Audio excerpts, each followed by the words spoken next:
Hey guys, welcome to my channel Hairliciously. Today I wanted to do a video on some of the things that I would recommend you guys buying prior to getting a hair transplant.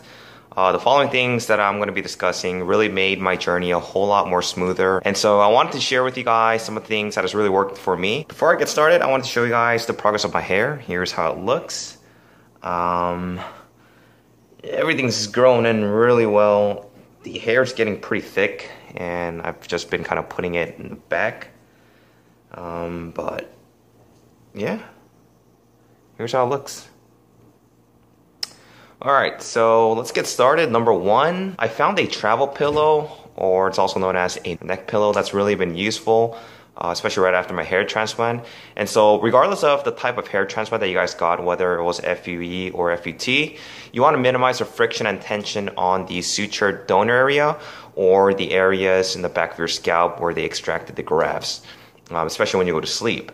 And it's ideal to keep your head elevated at an angle to avoid any excessive contact with the sutured area or the extracted donor areas. And you want to minimize the post-op swelling in the forehead from the anesthetics. So what happens is, when you end up getting the anesthetics to numb your scalp right before your hair transplant, it's gonna end up swelling down, and then it's gonna go to your eyes and make it all puffy. And so if you guys use a pillow with either a towel, or if you guys end up using the neck pillow, it's gonna keep your head elevated so that all that swelling is gonna come down and then not stay on your head. I had some difficulty sleeping for the first week or so right after my hair transplant.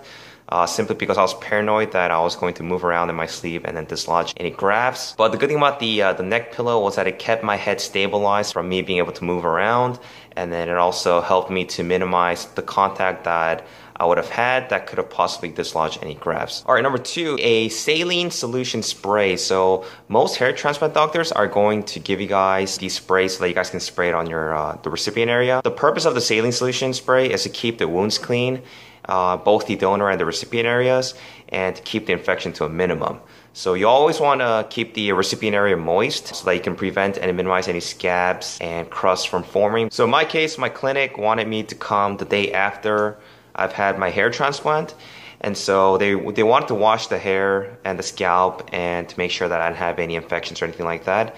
But by using the saline solution on a continual basis, what you're doing is you're keeping the scalp moist. So you're also preventing the scabs from forming on the recipient area, because what's going to happen is when you get a lot of scabs and when you're washing your hair, the scabs are actually going to stick onto the newly implanted hair grafts, and you might actually dislodge it in the process when you're washing your hair because it's just stuck on there.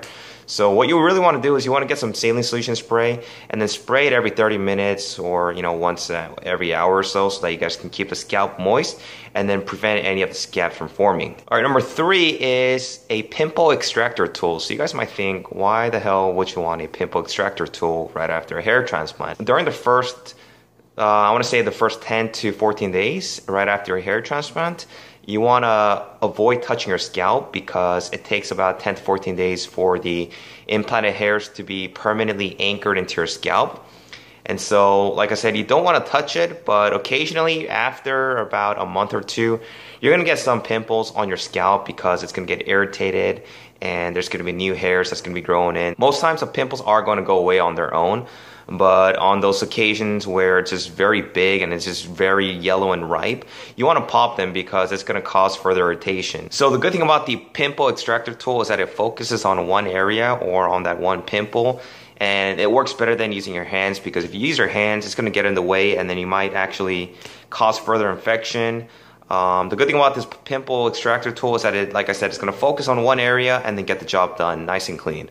I actually posted a video of popping a pimple around my 2-month mark, and so I'm going to be posting in the description box below so you guys can take a look and see how I use the pimple extracting tool. Okay, last but not least, the USB microscope actually really helped me to stay sane, especially during my hair transplant journey. The hardest part about a hair transplant is just being patient for the next few months up to a year. The thing is, you won't see any progress of your hair transplant until you hit around your 3 to 4 month mark. People, including myself, start worrying and freaking out that, you start thinking that it was a bad hair transplant and that the doctor did a very bad job and it was a total failure. but a USB microscope will actually help you spot barely visible vellus hairs that will start to emerge a couple months after your hair transplant. Now, these are hairs that aren't going to be very visible to the naked eye, so when you start using this USB microscope that can zoom in, 500 times, 1,000 times, you guys can be well assured that the hairs are growing, and then you guys can also use it to see if the hairs are growing in the correct direction and also the correct angle. The other time that you guys can use this is to see if you can spot any further hair loss, especially around the crown area or the temples, and you guys can see if certain hair medications are actually working or not. Putting it on different areas on the scalp to make sure that the hairs aren't thinning, or if they are, to see what extent that they're receding.